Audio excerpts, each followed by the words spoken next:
Subscribe to Himanshu Arya tutorial and click on the bell icon to never miss an update. आज की इस video में हम लोग जो सेक्सुअल रिप्रोडक्शन पढ़ रहे थे ना फ्लावरिंग प्लांट का, उसे ख़त्म करते हैं। क्लियर है ना? सो देखना, मैंने यहाँ पे एक डायग्राम भी बनाया। बेसिकली तुम्हारा फीमेल रिप्रोडक्टिव पार्ट है बेसिकली, है ना।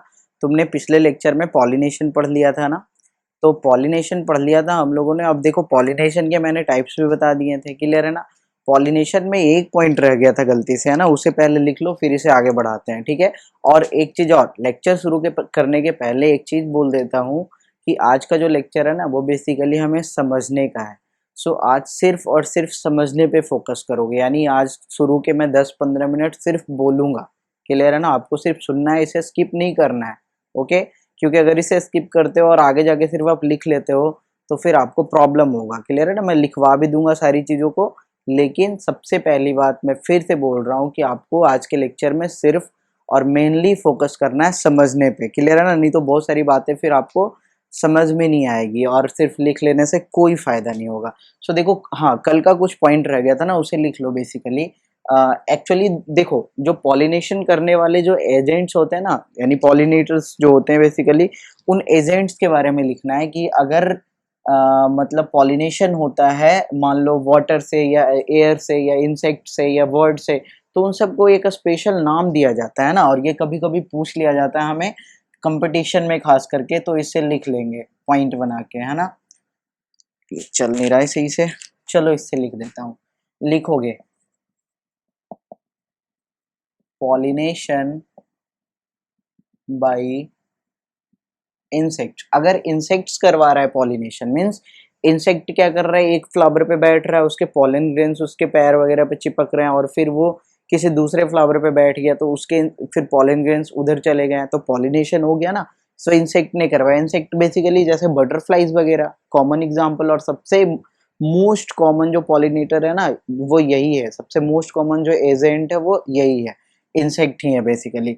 तो इसे हम बोलते हैं, इंसेक्ट वाले को हम बोलते हैं एंटोमोफिली। क्लियर है ना? सो ये हो गया पॉलिनेशन बाय इंसेक्ट। दूसरा लिखो यहीं पे, अगर पॉलिनेशन हो रहा है, पॉलिनेशन बाय बर्ड्स, अगर बर्ड्स कर रहे हैं पॉलिनेशन, ठीक है ना, सेम ही प्रोसेस वैसे ही करके, सो इसे हम बोलते हैं ऑर्निथोफिली। देखो ऑर्निथोलॉजी भी होता है, नहीं, ornithology means study of birds, so here ornithophily. Okay, इसके बाद लिख लो pollination, pollination by wind.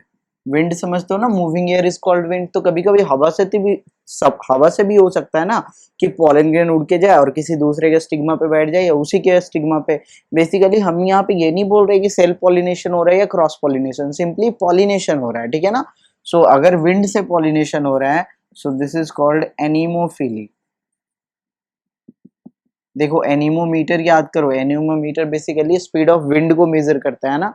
So anemophily. और इसके बाद एक और लिख लो pollination, pollination by water, so this is called hydrophily.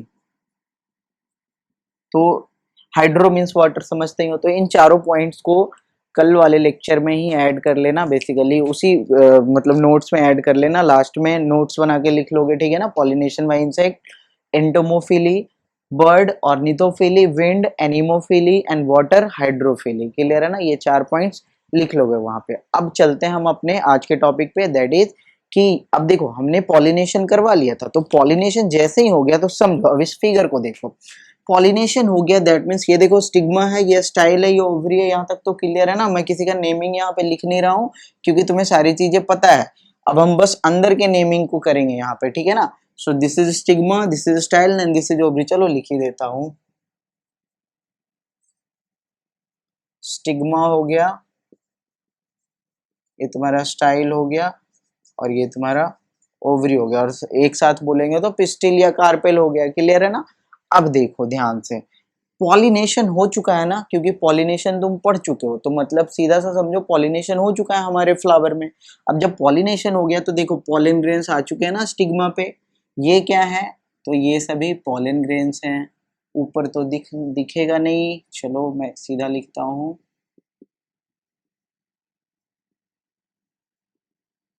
Pollen grains है, अब तो दिख रहा है ना। सो ये तुम्हारे पॉलन ग्रेन्स हो गए, ये जो भी 2 3 4 5 यहाँ पे और भी दिखा सकते हो तुम, क्लियर है ना।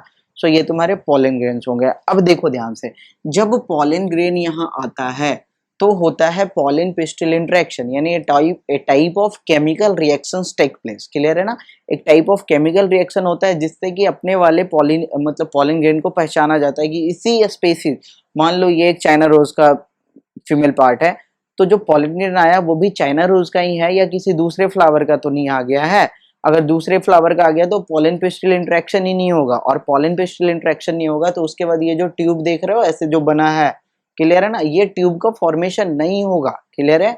तो यहाँ पे तो पॉलन पिस्टिल इंटरेक्शन हमें करवाना है, हम फालतू का तो यहाँ करेंगे नहीं कि दूसरे स्पेसीज का पॉलन ग्रेन लाके, देखो मैंने जो पॉलिनेशन करवाया है तो ये अंडरस्टूड है यहाँ पे कि इसी स्पेसीज के पॉलन ग्रेन आया है, क्लियर है ना, क्योंकि दूसरे में होगा ही नहीं, तो दूसरे वाला सोचना भी मत, ठीक है। तो अब देखो जैसे ही पॉलन ग्रेन यहाँ पे आते हैं, पॉलन ट्यूब बनने शुरू होते हैं। क्या बनते हैं? Pollen tube. तो ये जो बीच वाला दिख रहा है ना तुम्हें, ये जो बीच वाला देखो मैंने मार्क किसे किया है, दिख रहा है ना तुम्हें, मैंने इस बीच वाले को मार्क किया है। Okay, so this is called pollen tube. Style देखो बेसिकली वो ट्यूब है जिसके अंदर पॉलन ट्यूब है, क्लियर है ना। सो पॉलन ट्यूब ग्रो करेगा, तो पॉलन ट्यूब ढेर सारे ग्रो करते हैं लेकिन उसमें से कोई एक ही होता है ना जो कि पूरा ग्रो कर पाता है, और वो फाइनली तुम्हारे अंदर ये ओवरी के अंदर जो ओव्यूल होते हैं उनसे जाके कनेक्ट हो पाता है, क्लियर है। अब देखो इस ओवरी के स्ट्रक्चर में भी देखना, दो एंड पार्ट होते हैं, एक इस साइड से और एक देखो इस साइड से। सो इस साइड वाले को क्या बोलते हैं, चलो मैंने कल बताया था, बताओ जल्दी से। इसे बोलते हैं चलाजल एंड, क्लियर है ना।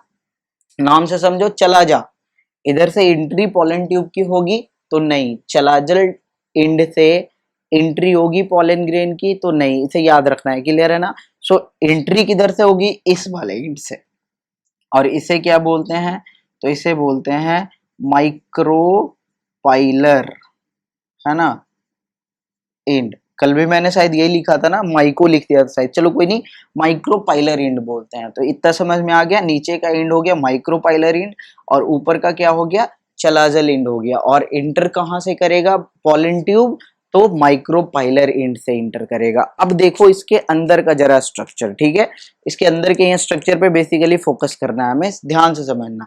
देखो नीचे 3 छोटे छोटे सेल्स दिख रहे हैं, दिख रहे हैं ना, नहीं दिख रहा है तो जूम करके देखोगे, अच्छा जूम, अच्छा देख लोगे बस, है ना। चलो नहीं दिखे तो मान लोगे, है ना, वैसे दिख रहा होगा। यहाँ 3 सेल्स दिख रहे हैं छोटे छोटे, ठीक है। तो इन 3 सेल में जो नीचे के 2 सेल हैं इसे बोलते हैं हम सिनर्जिड सेल, इसे क्या बोलते हैं। तो चलो मैं इसे बाहर बना दूं, इस वाले स्ट्रक्चर को ना मैं देखो यहाँ बना रहा हूँ, ठीक है। सो यहाँ क्या है कि नीचे इस तरीके से 2 सेल हैं, इसे बोल रहे हैं हम सिनर्जिड सेल्स, और इसके ऊपर एक और सेल है, क्लियर है ना, and this is called egg cell. आया समझ में अब। सो ये नीचे के 2 सिनर्जिड सेल हो गए और ऊपर के एक एग सेल हो गया, ओके।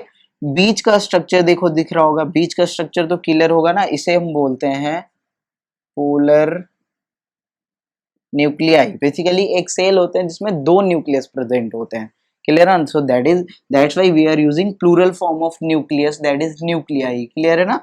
और देखो ऊपर के जो सेल्स दिख रहे हैं ना तुम्हें, ये कहलाते हैं एंटीपोडल सेल्स, एंटीपोडल सेल्स। तो अब क्लियर हो गया ना यहाँ का स्ट्रक्चर, इसके अंदर ओव्यूल मतलब ओवरी के अंदर का स्ट्रक्चर भी क्लियर हो गया। यहाँ पे सिनर्जिड सेल हो गए, देन एग सेल हो गया हमारे, क्लियर है ना, बीच में 2 पोलर न्यूक्लियाई हो गए और ऊपर में 3 एंटीपोडल सेल्स होंगे। सबका फंक्शन पढ़ेंगे, एक एक करके पढ़ेंगे, बिल्कुल पढ़ेंगे, ठीक है ना। मैं इसे इरेज करता हूँ अब थोड़ा सा, क्योंकि मुझे और भी कुछ लिखना है इधर।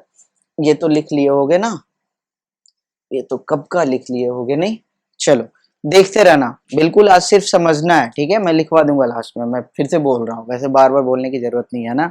सर क्या सर आप भी एक ही चीज बार बार बोलते रहते हो। देखो फिर, तो इतने समझे, सिनर्जिड सेल समझ गए, एक सेल समझ गए, पोलर न्यूक्लियाई समझ गए, एंटीपोडल सेल समझ गए, ठीक है। सबसे पहले देखते हैं सिनर्जिड सेल का क्या होगा। बेसिकली देखो हमें ना सिर्फ मतलब होगा इस पोलर न्यूक्लियाई से और इस एग सेल से, क्लियर है ना। और इधर से जो पॉलन ग्रेन जाएगा ना, तो पॉलन ग्रेन भी अंदर ही जाने वाला है। क्लियर है? तो उससे मतलब होगा हमें। क्लियर है ना? इतना समझ में आया आपको? अब देखो यहीं पे लेकिन बाकी का जो दो बच जाएगा, सिनर्जिड सेल और एंटीपोडल सेल, तो इसे थोड़ा सा समझ लो। सिनर्जिड सेल बेसिकली जब पॉलन ट्यूब इधर माइकोपाइलर एंड की तरफ से एंटर करता है तो वो बेसिकली एक पाथ बनाने में हेल्प करता है, जिससे कि पॉलन ग्रेन जो आ रहा है ना वो अंदर जाके इस एक सेल के साथ फ्यूज कर सके। आ रहा है समझ में? यानी एक पाथ प्रोवाइड करने में हेल्प करता है। ओके। और एंटीपोडल सेल्स जो होते हैं ना, एंटीपोडल सेल्स क्या करता है, देखो जब mail gamete female gamete fuse करेंगे तो जाइगोट बनेगा, बेसिकली तुम्हें पता है। तो जाइगोट बनेगा, फिर एम्ब्रियो बनेगा डिवाइड करके। अब उसे एम्ब्रियो बन रहा है तो उसे डेवलपमेंट की भी तो जरूरत है ना। तो डेवलपमेंट की जो जरूरत है तो वहां पे बेसिकली जो एंटीपोडल सेल्स होंगे वो उसे न्यूट्रिएंट प्रोवाइड करेगा डेवलपमेंट के लिए। क्लियर है ना? यानी it helps in development of embryo. Simple से याद रखना। बाकी एंटीपोडल सेल का और कोई काम नहीं है। बाद में ये एंटीपोडल सेल और सिनर्जिड सेल दोनों ही डीजेनरेट कर जाते हैं। क्लियर है ना? जब आगे का प्रोसेस कंप्लीट हो जाता है तो ये दोनों ही सेल डीजेनरेट कर जाता है। इतना समझ में आया? अब देखो आगे का प्रोसेस समझो, ध्यान से सुनते रहना। ये पॉलन ग्रेन इधर से नीचे की ओर आएगा। देखो एक पॉलन ट्यूब पूरा बन चुका है ना। क्लियर है ना? सो ये पॉलन ग्रेन अब इसमें इंटर करेगा और ये इंटर करके ना इस तरीके से देखो अंदर जा रहा है। आ रहा समझ में? इस तरीके से क्या हो रहा है, ये अंदर जा रहा है, यानी इस डायरेक्शन में ये अंदर जा रहा है। क्लियर हो रहा है बात? और यहां से फाइनली ये इंटर करेगा। ओके। सो जैसे ही यहाँ पे इंटर करेगा तो देखो होता क्या है, यहाँ पे भी समझना। जब ये पॉलन ग्रेन जा रहा होगा, क्लियर है ना, सॉरी हाँ सही है, पॉलन ग्रेन जब जा रहा होगा तो ये जो सेल है ना इसका डिवीजन हो जाएगा। फिर से मैं बोलता हूँ, जब ये पॉलन ग्रेन पॉलन ट्यूब से जा रहा होगा तो it under goes mitotic division. Clear है ना? यानी एक सेल से दो सेल बन जाएंगे। अच्छा ये पहली बात तो ये बताओ कि ये जो पॉलन ग्रेन है ये हैप्लॉइड है या डिप्लॉइड है? जल्दी से सोच के बताओगे। सो पॉलन ग्रेन हो चाहे ओव्यूल हो, है ना, दोनों ही तो गैमेट्स है ना, और गैमेट्स हमेशा हैप्लॉइड होते हैं। इतना याद रखोगे। उसी तरीके से एक सेल भी क्या है, हैप्लॉइड है। आराम समझ में? चलो बाकी की बात नहीं करेंगे हम। तो ये दोनों हमारे गैमेट्स हो गए। यहाँ पे आगे देखना ध्यान से। अच्छा पोलर न्यूक्लियस, पोलर न्यूक्लियाई में दो न्यूक्लियस है, ये भी याद रखोगे आप, ठीक है ना। अब सुनो आगे। तो पॉलन ग्रेन एन था। अब जब ये जा रहा था ना रास्ते में तो देखो क्या हो गया, मैं इधर हो जाता हूँ, देखो इधर दिखता है ना, हाँ। तो ये था एन, इसका हो गया डिवीजन, तो दो सेल बन गए हैं, दोनों को ही एन एन, तभी तो माइटोसिस बोलेंगे ना। क्योंकि माइटोसिस में क्या होता है, नंबर ऑफ जो क्रोमोसोम जितना है ना उतना ही रह जाता है बेसिकली। इसे मियोसिस नहीं बोल दोगे, है ना। मियोसिस में 2n से 4 सेल बनते हैं बेसिकली। वैसे मियोसिस माइटोसिस बाद में पढ़ लेना आप, है ना। सिंपल सा समझो, यहाँ पे समझ लो कि कॉपी हो गया, सेल डिवीजन हो गया, ठीक है। अब देखो इसमें जो पहला सेल होगा ना इसे हम बोलेंगे जेनरेटिव सेल, ठीक है। और दूसरा जो सेल होगा ना इसे हम बोलेंगे वेजिटेटिव सेल। क्लियर हो रहा है? तो ये जेनरेटिव सेल और वेजिटेटिव सेल में डिवाइड हो गया पॉलन ग्रेन। यानी pollen grain undergoes division to form generative cell and vegetative cell, और दोनों ही हैप्लॉइड है। तो अब हमारे पास जो मेल गैमेट है ना बेसिकली वो दो दो है, मतलब है तो एक ही का डिवीजन हो गया, अब दो हो गया है। The first one is generative cell and the second one is vegetative cell. और फीमेल में भी देख लो तो यहाँ पे देखो मैंने क्या बोला था, सिनर्जिड सेल और एंटीपोडल सेल को तो हटा दो क्योंकि ये दोनों क्या हो जाएंगे, डीजेनरेट हो जाएंगे। लेकिन इसके अलावा देखो एक पोलर न्यूक्लियाई बच गया तुम्हारा जिसके पास न्यूक्लियस है, और दूसरा तुम्हारा एक सेल बच गया। क्लियर है ना? जो कि तुम्हारा हैप्लॉइड सेल है। तो अब देखो इसके बाद होगा क्या, इसके बाद क्या होगा ना कि जो तुम्हारा एग सेल है, ध्यान से देखना, जो तुम्हारा एग सेल है ये फ्यूज कर जाएगा तुम्हारे जेनरेटिव सेल के साथ। ये मैं यहीं पे लिखता हूं। तो ये जो जेनरेटिव सेल है ना ये किसके साथ फ्यूज कर जाएगा, एग सेल के साथ। आ रहा समझ में? तो देखो जेनरेटिव सेल मेल वाला था ना क्योंकि पॉलन ग्रेन का ये पार्ट है, और एग सेल देखो फीमेल वाला है ना। क्लियर है ना? आ रहा है समझ में? सो इस प्रोसेस को तुम बोलोगे फर्टिलाइजेशन। बोलोगे कि नहीं? बोलो जल्दी से। मेल गैमेट फीमेल गैमेट, फिर से देखो मेल गैमेट फीमेल गैमेट, तो इसी को तो फर्टिलाइजेशन बोलते हैं ना। क्लियर हुआ इतना? इसे एक स्पेशल नाम देते हैं हम, इसे एक स्पेशल नाम देते हैं। क्या नाम देते हैं वो भी सुनो। इसे हम बोलते हैं सिंगैमी। क्या बोलते हैं इसे? सिनगैमी बोलते हैं। So this fertilisation of generative cell and egg cell is called syngamy. Clear है? लेकिन ये फर्टिलाइजेशन भी है। क्लियर है ना? इतना हो गया। अब देखो दूसरा देखते हैं। दूसरा क्या देखते हैं कि यहाँ वेजिटेटिव सेल के साथ तुम्हारा फ्यूज कर जाता है तुम्हारा कौन? Polar nuclei. Polar nuclei. अब देखो यहाँ पे समझना, पोलर न्यूक्लियाई में क्या थे? तो N+N का स्ट्रक्चर था, नहीं? तो न्यूक्लियस थे बेसिकली यहाँ पे। और वेजिटेटिव सेल में क्या था? तो ये N का स्ट्रक्चर है। तो देखो N N N, कितने N हो गए? 3 N, यानी यहाँ पे 3 न्यूक्लियस का बेसिकली फ्यूजन हो रहा है। आ रहा समझ में? 3 न्यूक्लियस का फ्यूजन, 2 न्यूक्लियस का फ्यूजन होता है ना बेसिकली, उसे फर्टिलाइजेशन बोलते हैं। और यहाँ पे क्या हो रहा है? 3 न्यूक्लियस का फ्यूजन हो रहा है। सो देखो फर्टिलाइजेशन तो इसे भी बोलोगे, आ रहा समझ में? फर्टिलाइजेशन तो इसे भी बोलोगे क्योंकि mail gamete female gamete, clear ना? बेसिकली फीमेल गैमेट का ये पार्ट है। तो इसे हम एक स्पेशल नाम देते हैं, इसे हम बोलते हैं ट्रिपल फ्यूजन। आ रहा समझ में? इसे क्या बोलते हैं? Triple fusion. क्यों बोले ट्रिपल फ्यूजन? बिल्कुल ध्यान में रखना है। ट्रिपल फ्यूजन क्यों? क्योंकि देखो 3-3 न्यूक्लियस का फ्यूजन है। ट्रिपल फ्यूजन क्यों बोले? क्योंकि 3-3 न्यूक्लियस का फ्यूजन है। समझ में आ रहा है? अब देखो ओवरऑल देखना, fertilisation is basically male gamete plus female gamete. तो यहाँ देखो male gamete female gamete female gamete, तो फर्टिलाइजेशन एक बार इधर हुआ एक बार इधर हुआ। आ रहा है समझ में? सो इसीलिए अगर तुम इन दोनों को एक साथ देखो, आ रहा है समझ में? इन दोनों को यानी syngamy plus triple fusion, syngamy plus triple fusion is known as double fertilisation.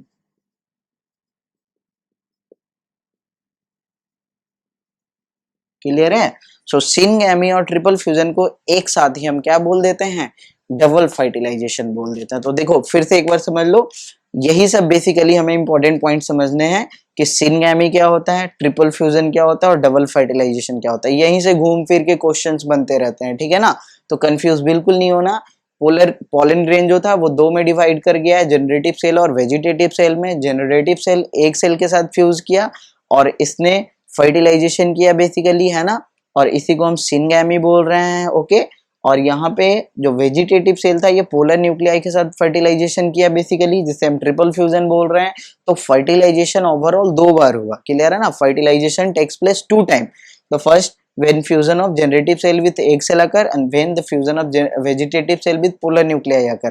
So that's why the overall process is called double fertilization. तो इसीलिए फ्लावरिंग प्लांट में क्या होता है? डबल फर्टिलाइजेशन होता है। और इस तरीके से हमारा कंप्लीट हो गया यहाँ पे। आ रहा समझ में? अब जब ये फर्टिलाइजेशन हो जाएगा ना, डबल फर्टिलाइजेशन बोल दिया मतलब पूरा ही हो गया। तो डबल फर्टिलाइजेशन हो गया। तो अब देखो फाइनली देखो तुम्हारा एक चीज और समझ लो, ये जो हुआ ना ट्रिपल फ्यूजन, चलो एक चीज और यहीं पे बताता हूँ।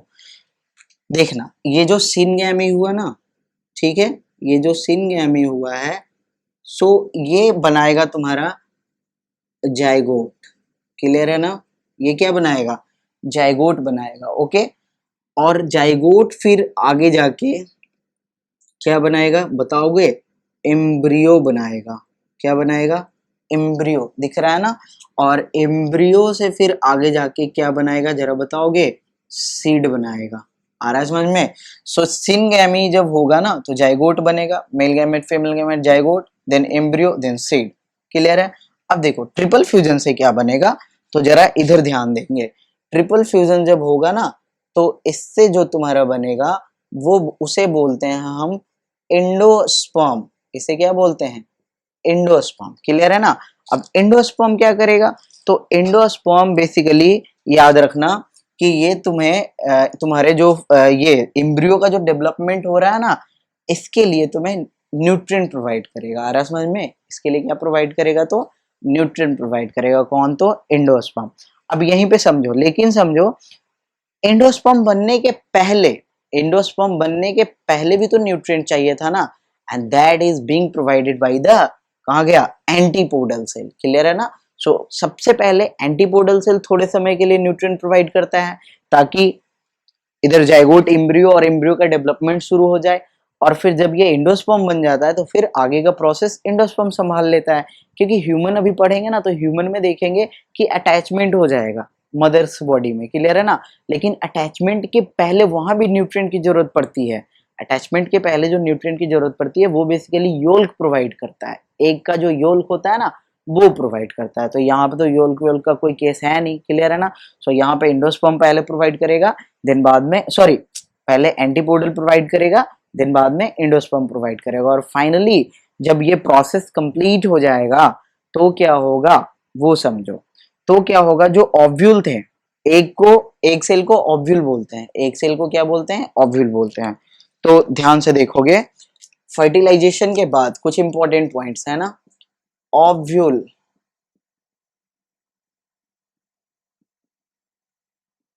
Is converted into seed, clear है ना। ओव्यूल किस में कन्वर्ट हो जाएगा, सीड में। और तुम बताओगे ovary is converted into, ovary किस में कन्वर्ट हो जाएगा, सो ओवरी तुम्हारा फ्रूट में कन्वर्ट हो जाएगा, जिसमें देखो एंडोस्पर्म भी प्रेजेंट होगा। जो तुम खाते हो बेसिकली फ्लेश वाला पार्ट वो एंडोस्पर्म ही तो है बेसिकली, क्लियर है ना। सो यहाँ पे एंडोस्पर्म भी प्रेजेंट होंगे। सो ओवरी कन्वर्ट हो जाएगा फ्रूट में, ओव्यूल कन्वर्ट हो जाएगा सीड में। अब देखो सीड के ना लेयर्स भी होते हैं, चलो वो भी बताता हूँ, ठीक है। देखो सीड का जो सीड कोट होता है, ठीक है, मैं सीड कोट की बात कर रहा हूं, इधर लिख लेना। The outer seed coat, outer seed coat is called testa, which is hard, okay, and the inner seed coat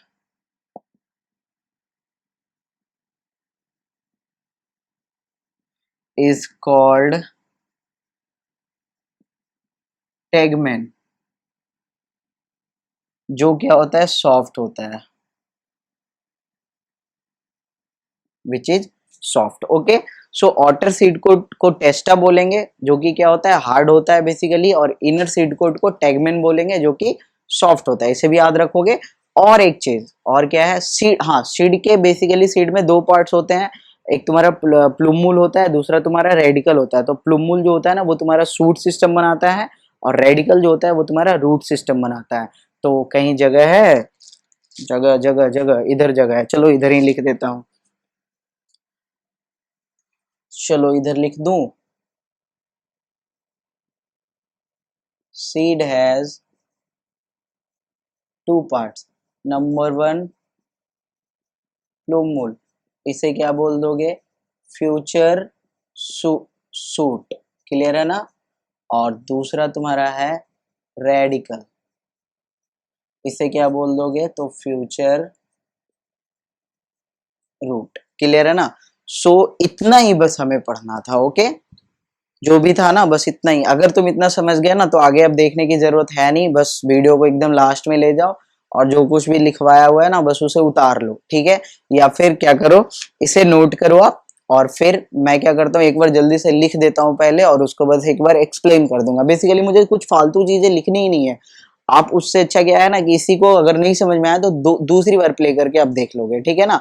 क्योंकि थोड़ा सा कॉम्प्लिकेटेड है भाई, है ना, लेकिन मैंने बिल्कुल ही कोशिश करी है कि बिल्कुल ही सिंपल ढंग से तुम्हें समझाऊं। क्योंकि अगर एनसीईआरटी पढ़ना शुरू कर दोगे ना ऐसे ही तो तुम्हें समझ में नहीं आएगा, लेकिन इसे देखने के बाद जब पढ़ोगे तो सारी बातें क्लियर हो जाएगी। तो इसे जल्दी से नोट कर लो तुम लोग, मैं साइड हो जाता हूँ, और उसके बाद फिर जो कुछ भी पॉइंट्स है ना उसे मैं एक बार में लिख देता हूँ, ठीक है। इस वीडियो को ज्यादा बड़ा नहीं करेंगे हम लोग।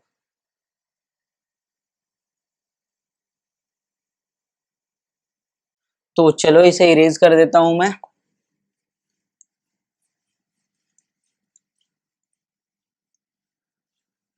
समझ में तो आया ना, इतने प्यार से समझाया है भाई। अब नहीं समझ में आया तो क्या करूं मैं, दोबारा से एक बार। अच्छा इधर कहीं साइड तो नहीं हो गया है, थोड़ा सा हो गया, चलो कोई नहीं, मैं एक बार जल्दी से बोल देता हूँ।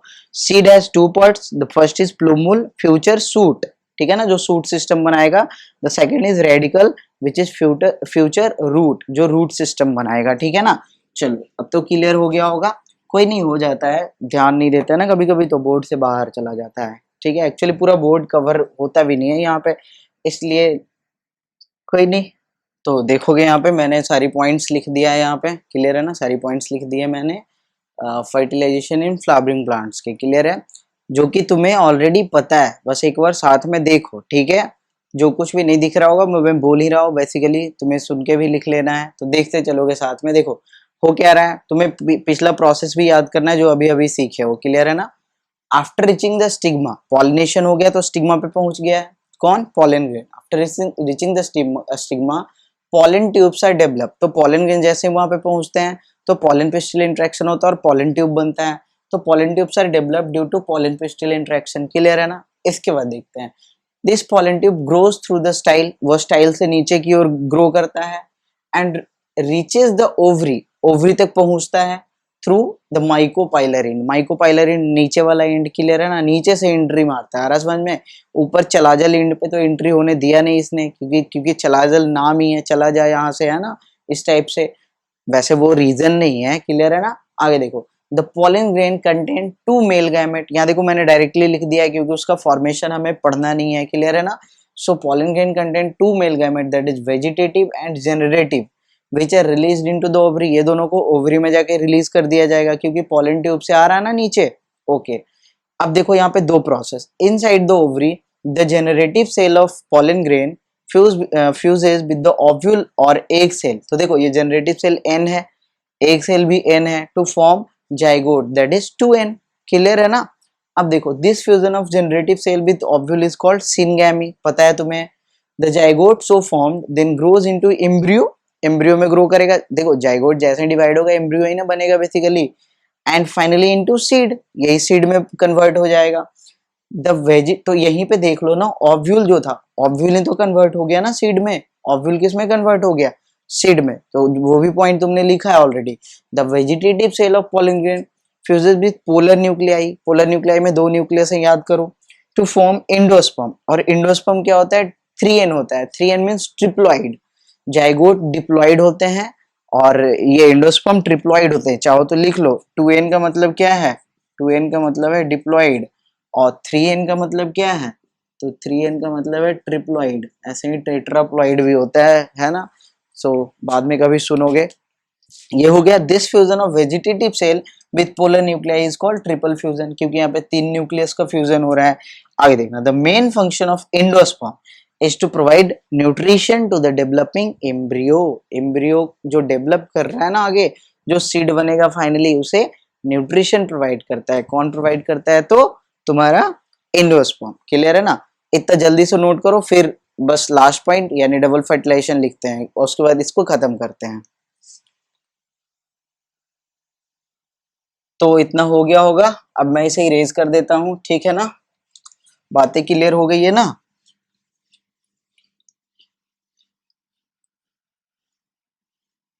देखो यहाँ एक्चुअली मुझे कुछ समझाना नहीं था, है ना, क्योंकि ऑलरेडी सारी बातें तुम्हें समझा रखी है मैंने, इसलिए मैंने इसे जल्दी से खत्म किया।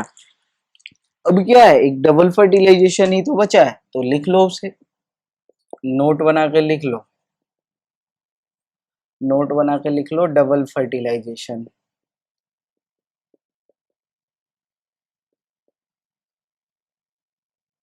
लिखना है इसमें, it is a process in which one of the one of the male gamete, है ना, one of the male gamete fuses with egg cell, egg cell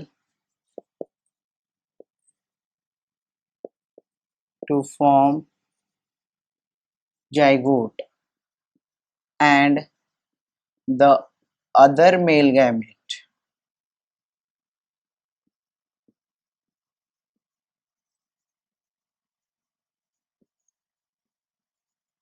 fuses with किसके साथ, पोलर न्यूक्लियाई के साथ ना,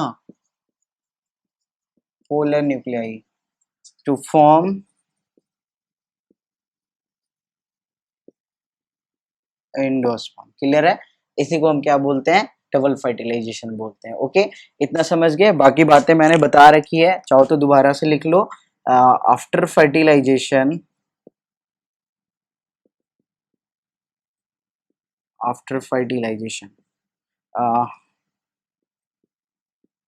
ओव्यूल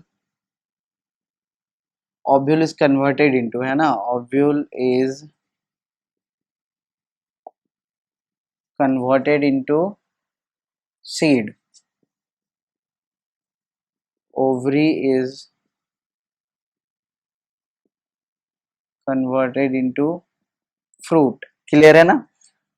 और जो तुम्हारे ये क्या बोल रहे हैं, ये जो तुम्हारे मतलब ओव्यूल के वॉल होते हैं ना, इसे भी चाहो तो लिख लेना, the wall of ovule, the wall of ovule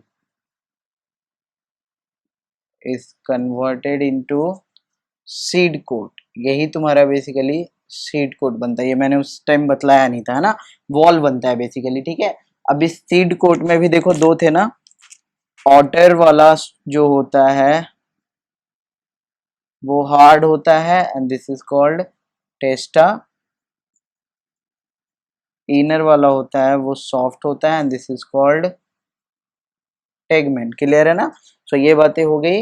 इसके बाद वो भी पॉइंट लिख लो यहाँ पे दोबारा से, सीड हैज